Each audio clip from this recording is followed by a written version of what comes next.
Sa pag-unong sa nasod, tibuok puwersa ang magtinabangay.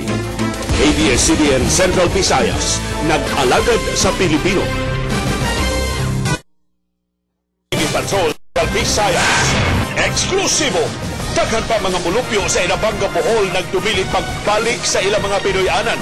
Usa ka buwan human sa duguong enkwentro tali sa militar ug kapulisan ug sa mga bandidong Abu Sayyaf.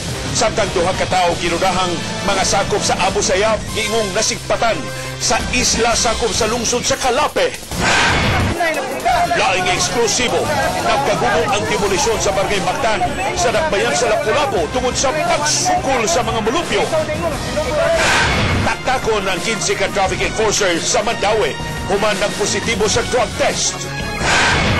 Uyon ang kapulisan sa Central Visayas na armasan ang mga barangay kapitan apan tarungon lang sa paghagbat. Og lapas sa nindot nga mga baybayon na ila ang isla sa bantayan sa barato ug lamiang buwad sa Choose Philippines. Choose Bantayan.